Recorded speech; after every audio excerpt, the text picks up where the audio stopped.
Hello à tous, bienvenue dans une belle vidéo, j'espère que vous allez bien, en tout cas moi ça va super bien. Aujourd'hui je reviens vers vous puisque je vous ai un petit peu sondé chacun pour savoir si vous avez des questions par rapport à la vidéo YouTube que j'avais faite sur un peu les vérités de YouTube, ce que cache YouTube quand on a une chaîne YouTube. Et donc du coup vous m'avez demandé un petit peu plus d'éclaircissement sur certains points. J'ai tout noté dans mon grand cahier ici et on va clairement regarder tout ça ensemble et peut-être reclarifier certaines choses en fait que vous n'aurez pas compris non plus. Donc hop, je nous remets en place. Je vais me mettre comme ceci. Voilà, comme ceci, au moins on se voit. C'est nickel, c'est clair, c'est comme si j'étais debout, sauf que je suis pas debout. Et c'est parti. Alors, donc on m'a demandé par rapport au nombre de vues en fait. J'ai noté comme ça et j'ai un peu la question en tête, je tiens à vous dire. Donc par rapport au nombre de vues sur YouTube, alors le nombre de vues sur YouTube c'est très compliqué pour le moment puisque on a des gros youtubeurs comme par exemple Sananas, Enjoy Phoenix, Squeezie, Norman, Step la Frite, Lena Marnouf, Lena Situation, excusez-moi. On en a plein de youtubeurs qui ont plein de qualités, mais du coup c'est extrêmement compliqué en fait quand on débute sur YouTube d'avoir de la visibilité parce que du coup eux ils ont des trucs un peu des montages de ouf, des miniatures de ouf, ils ressortent des produits, enfin voilà. On va dire ils se renouvellent beaucoup que parfois certains petits youtubeurs en fait ont très difficile à se renouveler et donc du coup en nombre de vues c'est très compliqué. Voilà. Alors, pour les commentaires qui sont activés, désactivés, vous avez constaté que des fois c'est très difficile de commenter certaines de mes vidéos, pourtant il n'y a pas de contenu enfant. Voilà, parfois c'est très compliqué. Alors oui, c'est très compliqué.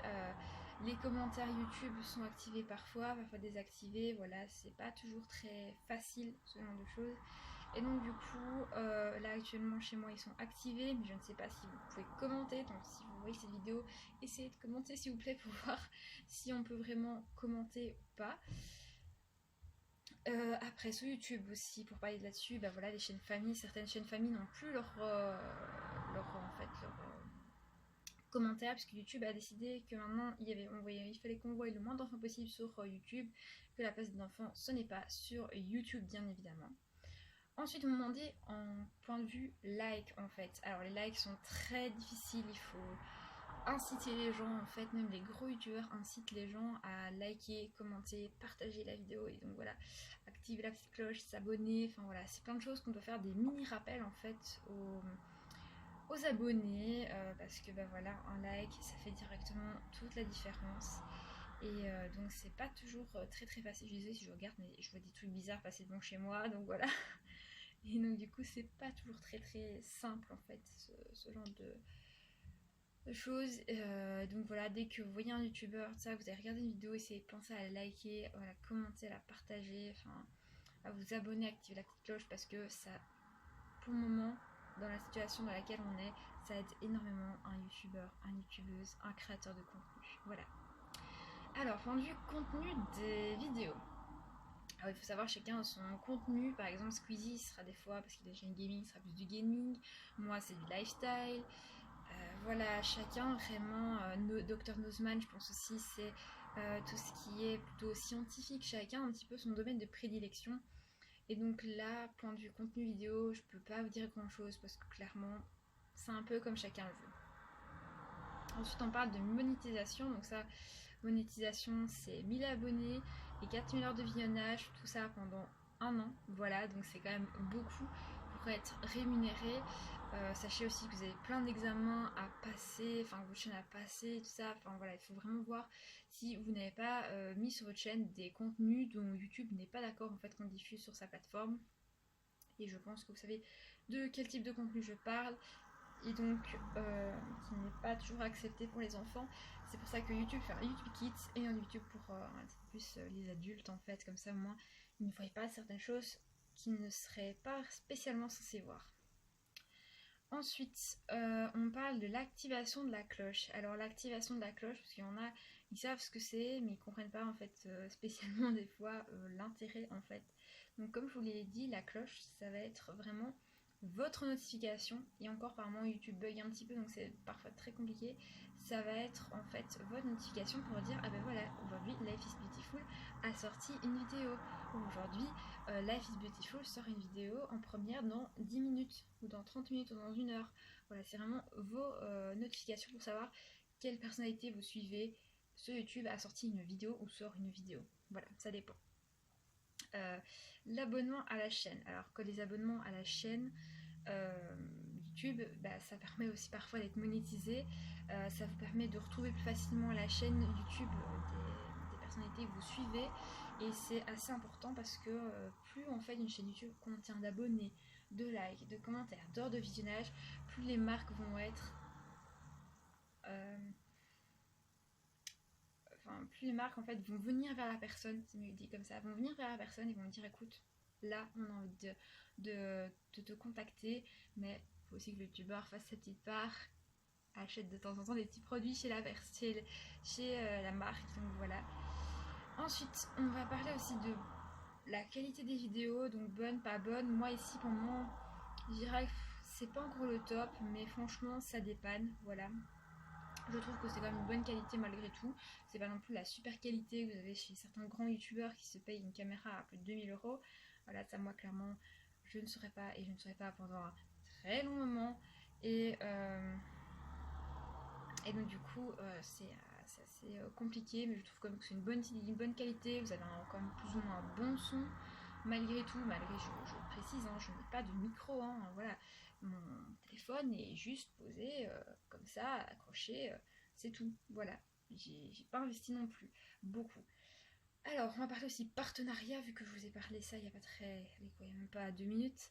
On a parlé de partenariat, point de vue partenariat, bien évidemment, moi ça je sais pas encore totalement vous éclairer.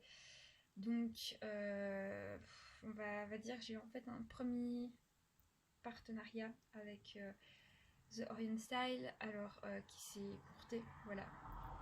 Je n'ai pas eu de deuxième code promo, donc voilà, c'est un peu plus compliqué, mais sinon, en gros, point de vue partenariat, ce que je peux vous dire, c'est qu'en fait, on va contacter une petite coupure, je ne sais plus trop où j'en étais, mais point de vue partenariat, en fait, on se fait contacter tout simplement par la marque, on nous demande, voilà, est-ce que tu veux recevoir des trucs, moi par exemple, vite faire, bien fait, pour pas trop dévoiler non plus, on m'a demandé, moi j'avais proposé en fait tout simplement que si la personne voulait, je voulais bien faire de la promo pour The Orient Style, et puis après elle m'a demandé si je voulais bien avoir un code promo, j'ai dit oui, voilà, moi ça me dérangeait pas d'avoir un code promo qui était valable 1 mois, et puis après peut-être renouvelable. Ici j'ai pas de nouvelles pour le moment, si j'en ai, je vous mets dans la barre d'infos, mais voilà comment ça se passe pour les partenariats. Ensuite, la barre d'infos. Alors la barre d'infos elle est très très utile, vous ne la regardez pas souvent, donc vous nous posez souvent des questions, mais dans la barre d'infos vous avez tout pour nous suivre, vous avez toutes les références des produits, vous avez tous les codes promo s'il faut, tous les petits sites bien cool. D'ailleurs moi s'il faut je la remanie aussi ma barre d'infos, faut que j'y pense. Donc c'est toujours très très utile et très important d'aller regarder la barre d'infos. Ensuite on parle de publier régulièrement. Oui, si vous ne publiez pas régulièrement du contenu sur votre chaîne, bah oui bien évidemment vous n'allez pas savoir développer au mieux votre chaîne. Ben, maintenant, regardez, c'est de la frite. Maintenant, il sort une vidéo 1 fois par an, le gars il fait des millions de vues. Voilà, il n'a pas besoin de ça. Voilà, clairement. Il y en a, ils savent vivre d'autres choses. Voilà. Maintenant, quand vous êtes débutant youtubeur, oui, c'est clair net, il faut faire beaucoup plus de preuves que les youtubeurs, on va dire les youtubeurs confirmés. Voilà. Alors, on me parle de notification de la vidéo, donc c'est la même chose pour l'activation de la cloche. On me parle aussi de miniatures. Oui, si vous n'avez pas de miniature intéressante, ça c'est le conseil que vous donne YouTube, on ne cliquera pas sur une vidéo, donc là aussi je dois remanier mes miniatures, j'essaie au maximum de remanier pour les prochaines vidéos. On risque d'être encore beaucoup coupé, je suis vraiment désolée. Donc oui, pour la miniature, il faut vraiment avoir une miniature intéressante, sinon clairement les gens ne cliqueront pas sur votre vidéo et c'est très ennuyant. Ensuite, on va parler plutôt de visibilité, donc pas de miniature, pas de notification, pas d'abonnés, trop de youtubeurs youtubeuses, sujet trop ressemblant, produit pas assez cher, pas de marque, perte d'abonnés. Alors oui, la visibilité sur YouTube c'est très compliqué, il faut bien le savoir. Parfois YouTube n'aide pas en vous retirant des fois des abonnés, en donnant pas les notifications, c'est des bugs qui arrivent, voilà. C'est très compliqué sur une chaîne YouTube, faut pas faire 15 fois la même vidéo, voilà. Faut que ce soit des vidéos quand même assez différentes, qui vont toucher certaines saisons. Il y a beaucoup de choses qui rentrent en compte. Il faut quand même assez être au courant des dernières tendances, même make-up, même autre chose. Enfin voilà, il y a tellement de choses en fait sur YouTube pour avoir de la visibilité que des fois c'est très compliqué. En fait, on se creuse plus les ménages alors qu'on pourrait faire des choses beaucoup plus simples. Alors, point de vue jugement, donc on va juger pour la pas bonne qualité, des commentaires haineux, euh, pas assez de codes promo, les mêmes habits, donc je suis sale, regardez, voilà, ça va être une vidéo que je tourne, où j'ai les mêmes habits, je ne suis absolument pas sale, c'est le même jour que je le tourne. Du harcèlement parfois, du dislike, du unfollow. Alors donc point de vue la pas bonne qualité, oui, la pas de bonne qualité, clairement les gens ne regarderont pas si vous n'avez pas une bonne qualité de vidéo. Les commentaires haineux, bah voilà, vous en aurez toujours, dites-vous que les gens seront toujours jaloux de vous dans votre vie. Donc vous pouvez pas faire tout pour faire en sorte que justement vous n'ayez pas de discours haineux. Pas assez de code promo, bah c'est pas de votre faute. Voilà, plus il y a de codes promo, moi plus ça me fait fuir clairement parce que la personne est vraiment une machine à code promo. Moi je préfère avoir peut-être un ou deux codes promo et vraiment faire profiter mes abonnés correctement que de prendre plein de codes promo et clairement bah tout simplement que les abonnés ils en aient marre à la fin que je fasse que de la pub. Non voilà, moi j'aime bien un contenu varié que ce soit sur YouTube ou sur les autres réseaux sociaux. Donc les mêmes habits sales, voilà ça c'est l'avis des gens parce qu'ils voient la vidéo une semaine après, ils disent oh elle a encore les mêmes habits, elle est sale, voilà c'est du jugement. Vous savez que vous n'êtes pas sale, c'est le plus important. Le harcèlement, bah oui, le harcèlement, oui, sur les réseaux sociaux, ça existe. Et il faudrait que ça cesse. Et ça, malheureusement, ça existe depuis assez longtemps, depuis que les réseaux sociaux ont existé. Je pense que ça a commencé à partir de ce moment-là. Il y avait déjà du harcèlement avant, mais c'était plus du harcèlement scolaire. Et maintenant, il y a du harcèlement sur les réseaux sociaux. Il faut juste trancher au bout d'un moment. Et voilà, ces personnes, moi, j'aurais ce souci-là. Il faut savoir que moi, ces personnes-là sont bloquées de partout. Elles pourront faire tous les comptes possibles et inimaginables. Je les rebloquerai à chaque fois. Et alors oui, il y a des dislikes et des unfollow parce que oui, au départ, vous avez fait peut-être du contenu qui plaira moins, vous allez évoluer sur votre chaîne YouTube et ce contenu plaira moins aux personnes qui vous suivent. Donc oui, c'est très compliqué de satisfaire une communauté YouTube, une communauté sur les réseaux sociaux parce qu'il y a tellement énormément de sujets, bah voilà, ça dislike, ça unfollow, ça existe en fait, voilà, on peut pas trop y faire grand chose. Donc voilà, j'espère avoir répondu à toutes vos questions. J'ai pris par points. Vous avez pu voir qu'après j'ai fait vraiment gros points, j'ai tout regroupé et j'ai répondu à toutes les questions. Si vous en avez encore, n'hésitez pas. Ce sera dans très longtemps que je la ferai la prochaine vidéo, mais voilà, rassurez-vous, si vous avez des questions, je vais bien refaire une nouvelle vidéo. Merci d'avoir regardé cette vidéo et à très bientôt. Bye!